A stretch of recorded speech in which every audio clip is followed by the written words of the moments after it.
दोपहर के 2 और कड़कड़ाती ठंड में मैं लक्ष्मी पांचाल इंडिया आज तक टीवी लाइव के खास प्रोग्राम गुड मॉर्निंग इंडिया में एक बार फिर हाजिर हूं आपके लिए एक और नए तथ्य के साथ। आज के इस प्रोग्राम में हम बात करेंगे भारत की। साल 2022 जो कि कुछ दिन पहले ही गुजरा है, आखिर साल 2022 में भारत ने वैश्विक स्तर पर, अंतर्राष्ट्रीय स्तर पर क्या क्या हासिल किया है और क्या गौरव 2022 में हमारे भारत देश ने पाया है। आगे बढ़ते हैं साल 2022 में प्राप्त हुई भारत की उपलब्धियों को जानने के लिए। वर्ष 2022 भारत के लिए कई उपलब्धियों से भरा रहा। इस वर्ष भारत ने कई क्षेत्रों में बड़े बड़े मुकाम हासिल किए। भारत को G20, SCO और UNSC जैसे विश्व के 3 बड़े वैश्विक संगठनों की कमान संभालने का मौका मिला।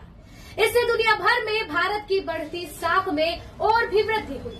इन उपलब्धियों को देशवासी हमेशा याद रखेंगे। आइए आज कुछ प्रमुख उपलब्धियों के बारे में जानते हैं। इन उपलब्धियों में है G20 की अध्यक्षता। इंडोनेशिया के राष्ट्रपति ने 16 नवंबर 2022 को G20 की अध्यक्षता आधिकारिक तौर पर प्रधानमंत्री नरेंद्र मोदी को सौंप दी। इसके बाद 1 दिसंबर 2022 को भारत औपचारिक रूप से G20 का अध्यक्ष बन गया। अब भारत के पास अपनी छवि और भी मजबूत करने का मौका है। इसके साथ ही आतंकवाद, खाद्य और ऊर्जा संकट समेत ग्लोबल वार्मिंग, क्लाइमेट चेंज और ग्रीन एनर्जी जैसे मुद्दों पर दुनिया का ध्यान भी आकृष्ट करवाना है। यूक्रेन और रूस युद्ध के संकट का हल भी खोजना है। अगर भारत बातचीत के जरिए मध्यस्थ बनकर इस युद्ध को खत्म करा पाने में सफल रहता है तो यह भारत की बड़ी जीत होगी। प्रधानमंत्री नरेंद्र मोदी और विदेश मंत्री एस जयशंकर का मानना है कि G20 की अध्यक्षता हर भारतवासी के लिए बड़ा अवसर लेकर आया है। इसकी अध्यक्षता से जहां वैश्विक मंच पर भारत का कद बढ़ेगा, वहीं राष्ट्रीय और अंतर्राष्ट्रीय स्तर पर इसका लाभ भी मिलेगा। भारत विकासशील और गरीब देशों की आवाज बनकर उभरेगा।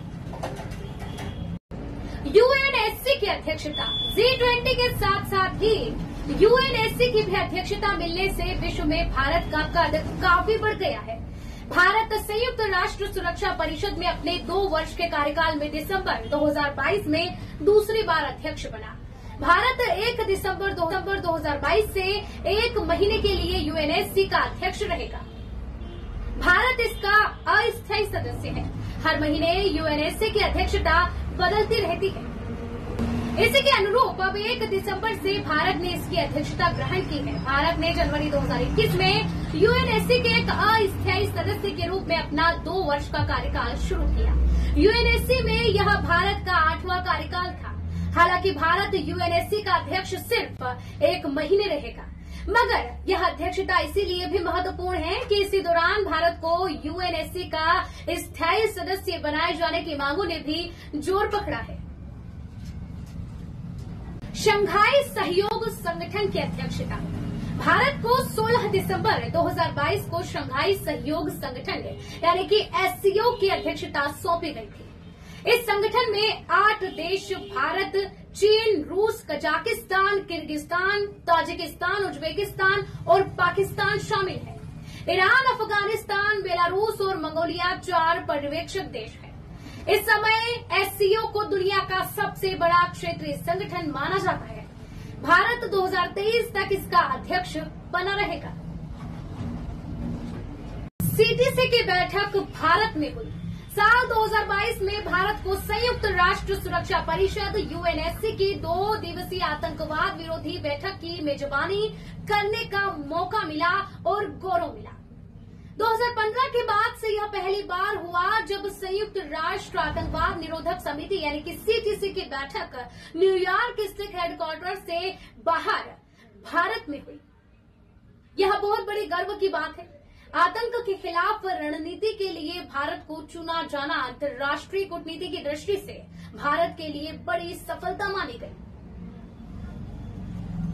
धरातली ही नहीं बल्कि अंतरिक्ष में भी भारत की नई छलांग। 18 नवंबर 2022 को भारत ने अंतरिक्ष में ऊंची छलांग लगाते हुए एक नए युग की शुरुआत की। भारतीय अंतरिक्ष अनुसंधान संगठन इसरो ने देश का पहला प्राइवेट रॉकेट विक्रम एस को लॉन्च किया। इस रॉकेट ने 3 सैटेलाइट्स को उनकी कक्षा में स्थापित किया। भारत ने इस लॉन्च के बाद अमेरिका, रूस, जापान, चीन और फ्रांस जैसे देशों के क्लब में शामिल हो गया है, जो प्राइवेट कंपनियों के रॉकेट को स्पेस में भेजते हैं। इंडिया आज तक टीवी लाइव के खास प्रोग्राम गुड मॉर्निंग इंडिया में फिलहाल आज के लिए इतना ही, जिसमें हमने आपको बताया 2022 में भारत की वैश्विक तौर पर उपलब्धियां, आखिर भारत ने क्या क्या हासिल किया है और भारत के लिए क्या क्या गौरव की बातें हैं, उनको हमने आज इस प्रोग्राम में जाना।